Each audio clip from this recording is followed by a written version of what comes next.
Welcome back to the Asia Pacific Perspective. I'm your co-host, James Corbett of CorbettReport.com. And I'm your other co-host, Brock West from APperspective.net. And James, I wanted to start this month's episode off with a problem.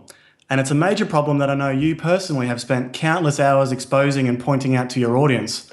I'm of course talking about the problem of crazy conspiracy theorists going on and on about New World Order this, New Financial Order that. I used to live with the security that these vile and disturbing individuals were mainly confined to the borders of the United States and Europe, but sadly it seems that these tinfoil hat-wearing nutjobs had found their way into positions of power right here in the Asia Pacific. I mean, here, just take a look at this article from Reuters with the headline reading, Asian and African Nations Challenge Obsolete World Order. Leaders of Asian and African nations have called for a new global order that is open to emerging economic powers and leaves the obsolete ideas of Bretton Woods institutions in the past. Their calls came at the opening of a meeting of Asian and African nations in Jakarta to mark the 60th anniversary of a conference that made a developing world stand against colonialism and led to the Cold War era's non-aligned movement. Indonesian President Joko Widodo, the conference host, said that those who still insisted that global economic problems could only be solved through the World Bank, IMF, and Asian Development Bank were clinging to obsolete ideas.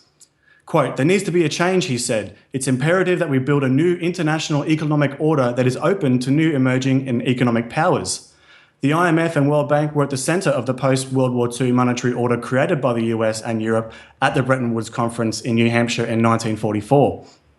Indonesia invited heads of state and government from 109 Asian and African countries, but according to a conference official, only 21 leaders turned up, with commentators having said that the group now shows waning relevance.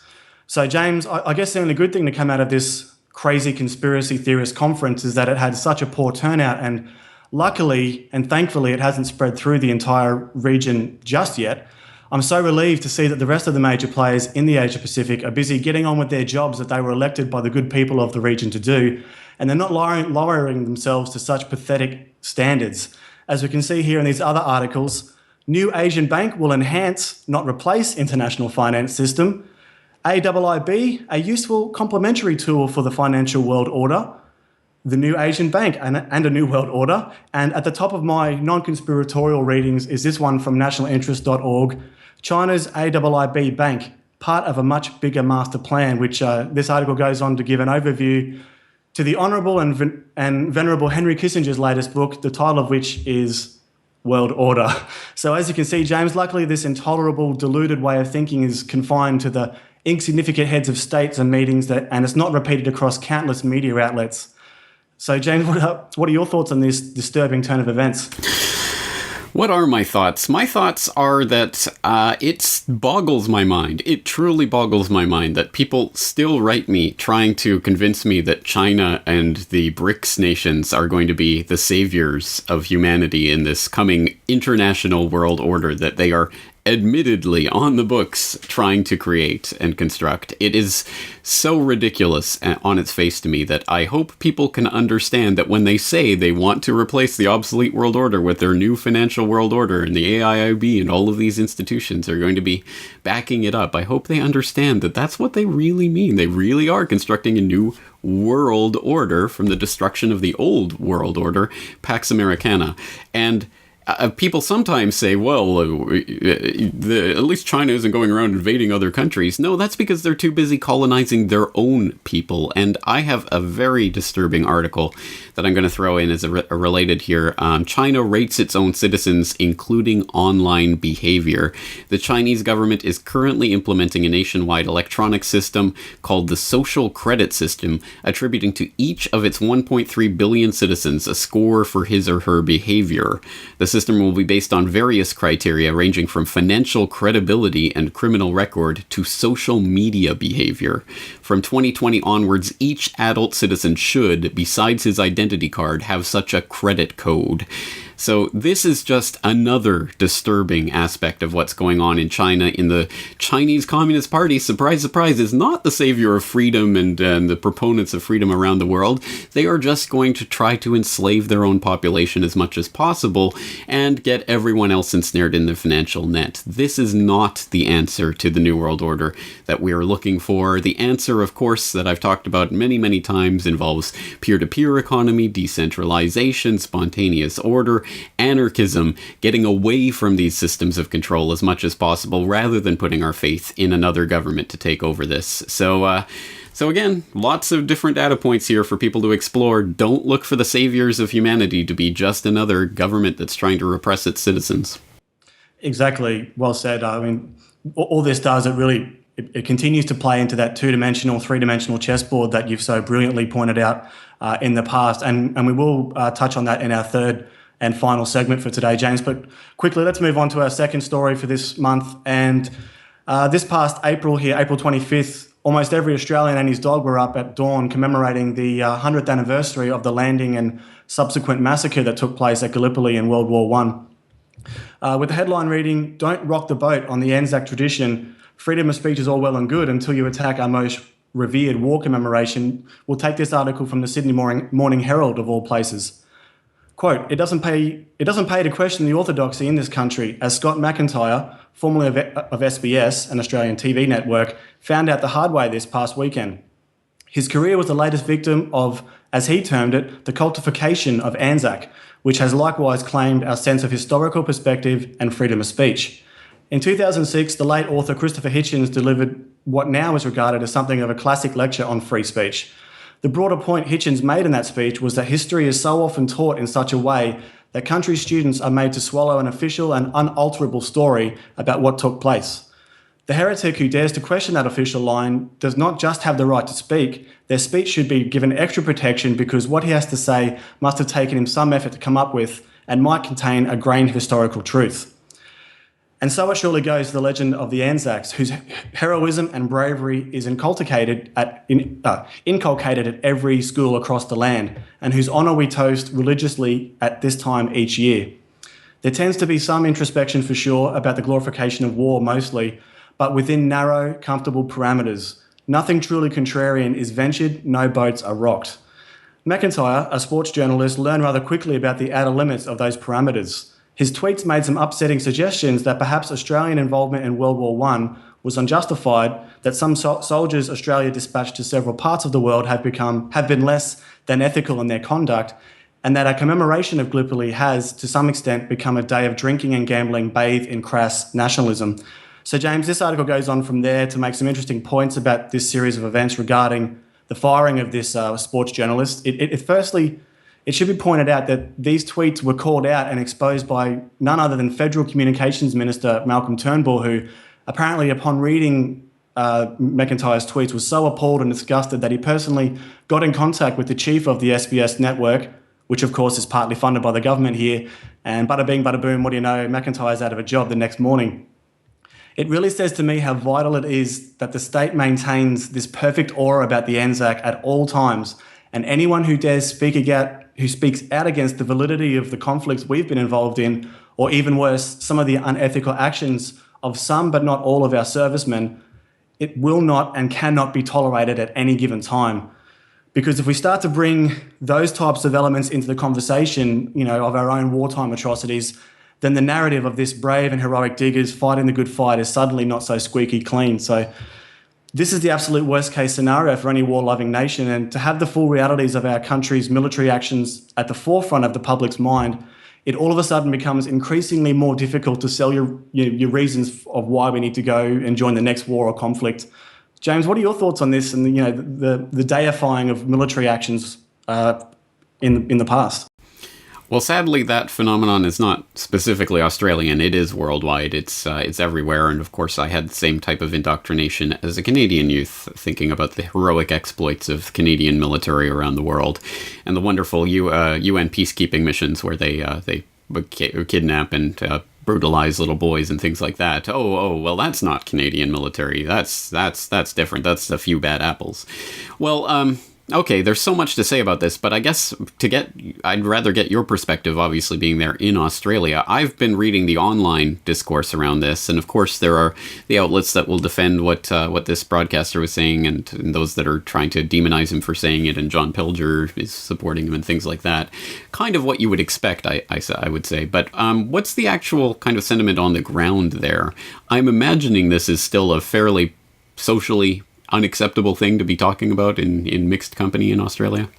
Yeah, absolutely. This is not something you would go to, the local pub or the local meet together and kind of be confident to bring up openly without some kind of either verbal retribution or even, I would say, some kind of physical retribution for it. This is such a sensitive and touchy subject, and there's the whole thing. I do understand, and I do actually support people getting together on a certain day of the year and remembering, tragic events and people who've lost loved ones in wars that are in the past. But when you have this kind of narrow-minded, we can never say anything bad about the Anzacs. It really just plays into the state's hand, and it makes, questioning the actions of our soldiers and of the governments who send them to conflicts that much more difficult. So I was always told in school that the Anzacs and the Diggers, they fought for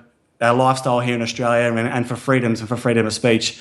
That includes freedom of speech of people you may not agree with and perspectives you may not agree with, but still it still has to be protected and defended all the same. I absolutely agree. We absolutely have to have the space to critique any cultural institution. There has to exist that space, and people have to not be thrown in jail for it, at the very least. I don't know about trying to protect people's jobs. That's obviously up to companies, but people can apply pressure to the companies directly. Well, it's interesting to see, but unfortunately, as I say, it's not a limited phenomenon that we see this going on all around the world, and that's probably only rising as military expenditures continue to be at near record levels, as one of the latest reports from SIPRI came out just recently to nominate, and I just wrote about that in the International Forecaster for people who are interested. Sadly, just business as usual for the war business, the war profiteers, who of course literally engorge and enlarge themselves on the back of these types of myths that are surrounding Anzacs and all the other military forces. So business as usual for the military-industrial complex. Yeah, and if people are looking for historical examples of why it is so important to have as open a public dialogue as possible, then you need to just look at the war in Vietnam, and which of course we were all told and sold a lie to get into in the first place. And there's, of course, this week marks the 40th anniversary of the end of that conflict, and still Agent Orange chemicals that were used in Vietnam have left a devastating effect on the entire country. So there's reasons that it's important to have as open a dialogue as possible in the public arena. And this guy losing his job, yeah, sure. I mean, that's neither here or there. But yeah, we need to encourage and foster, many, many different aspects to really gain a clearer perspective. And with that said, James, speaking of perpetuating war narratives, let's take our third and final story today from defensenews.com with the headline reading, US and Japan strike new military agreement. The US and Japan agreed to a major update in their military relationship Monday, one that is expected to lead to a greater global presence for Japan's military while strengthening ties between the two nations' cyber, space and industrial programs, according to a senior US defense official. Japan will be able to defend regional allies that come under attack, a change that means Japan's missile defense systems could be used to intercept any weapons launched towards the United States. Notable given its close proximity to North Korea, which the official later described as a growing threat to regional stability. In addition, expect to see increased Japanese presence around the globe on peacekeeping and humanitarian missions, and potentially also on intelligence, surveillance and reconnaissance operations. The guidelines will also lead to the establishment of a standing alliance coordination mechanism made up of Japanese and US officials from the defence and foreign relations sides. That body will provide a streamlined way of organising and controlling US-Japan operations, something that has hindered the military relationship in the past. In essence, the guidelines codify the major changes to Japan's military structure laid out last summer by the government of Shinzo Abe. It points towards a Japan that sees itself as increasingly concerned about its ability to meet its security challenges in East Asia, particularly on how to cope with, and here's this meme again, a surging military power and diplomatic confidence of China. James, as we said, if it ain't broke, don't fix it. And the threat of a rising China meme is one that has worked exceptionally well for all parties concerned. Of course, we understand that this is just another piece being moved in position on the two-dimensional chessboard of the Asia-Pacific. We've seen it coming for a couple of years, James, but sadly now Japan is a pacifist nation no more. That's pretty much the long and short of it, and whether or not the Japanese public want it or not. And I think there is a full court press going on right now to try to sell this change to the public. There is, of course, always a rabid, fervent, nationalist, militaristic segment of the population that willingly embraces this, but I think there's a large percentage of Japanese who are very worried about the direction that this country is going in right now. So how can they be placated into submission as the Constitution itself is basically starting to be undermined, and all of these moves are being made to make Japan a militarily aggressive country again? One example of that I want to point out, it's a somewhat minor one, but I think it might be significant. As this is all happening, and as Abe is in Washington to meet with Obama this week, it's interesting, just on Monday, he was visiting the site of the Boston Marathon bombing, so that was happening, and just a few hours later, back in Japan, near Tokyo, at a base, the U.S. Army base, Camp Zama, there was a report of an explosion in the early hours of Tuesday morning local time. The police went to investigate. They found two pipes of 2.5-inch diameter, about just under 800 meters away from the fence of the camp itself.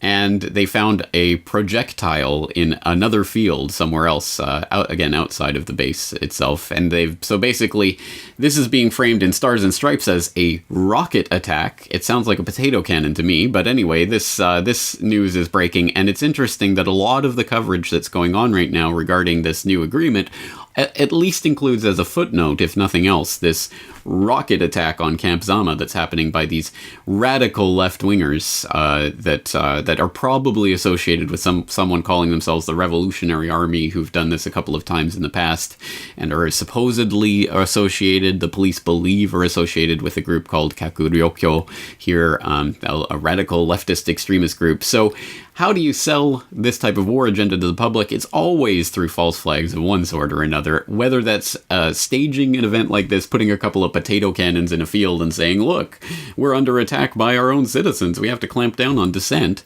or by letting something like that happen, having a lax security around the base so that something can take place like this.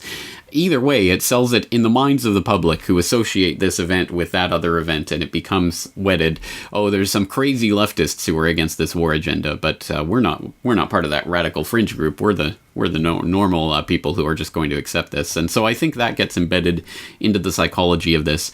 It's only one data point in a million that are happening right now, but all of them are quite worrying. And in fact, we've had recently some of the charges that have been going on for a couple of years now that the Abe government is really cracking down on the news media here, coming to a bit of a boil as an announcer quit live on air. Well, no, he didn't actually quit, but he basically put his job. He basically quit. He was calling out Abe on air for stopping the press from reporting on the government, and he held up a sign, "I am not Abe," or something like that. "I am not with Abe," live on air as he was presenting. So millions of people were exposed to that. It caused quite a stir. It's interesting what's happening here as people, I think, tend to see Japan as a very staid, conservative nation where people don't really get too worked up about things. But you have to remember, it was in 1960 you had those huge protests and riots trying to shut down the House of Representatives in the Japanese Diet as they were trying to pass the former Japanese-U.S. Security Cooperation Agreement, the AMPO. So we've seen these types of huge riots and things happening in the past. We've seen large struggles that have been more or less suppressed in recent decades, but they may be coming back to the surface as this happens. So we'll have to see what the Japanese public reaction is to this latest development. But as you say, it's really just been a couple of years in the making, but I think it was a foregone conclusion since Abe was reelected in December. If only that aforementioned news reporter was an attractive woman who was working for Russia Today or something like that, his resignation would have been even louder, I suspect. But because he's working for one of the Team America, Team Japan establishment media outlets, then it's not so much. James, just quickly before we wrap up today, I just wanted to put the call out there to the audience for any interesting articles, stories, issues that are happening around the Asia Pacific that aren't related to China, United States, Australia, or Japan. Obviously, we're just two guys here. We can't cover everything, so we would definitely like in future episodes to shine a light on some of the lesser talked about parts of the Asia Pacific. So please get in contact with either yourself or myself, with me at Brock West at Brock West on Twitter, or via the contact form on apperspective.net. And if it's worth talking about, we'll definitely put it up in the next episode or two. Let's start a hashtag, Brock. Let's think about that. #AP Perspective? I don't know. But at any rate, people can definitely use that to suggest story ideas, and hopefully we'll get a good mix going, and perhaps we can even increase the frequency of these videos if people are interested. At any rate, we're going to leave it there. Brock, always a pleasure. Thank you very much for rounding up these stories. Thank you very much, mate. See you next time.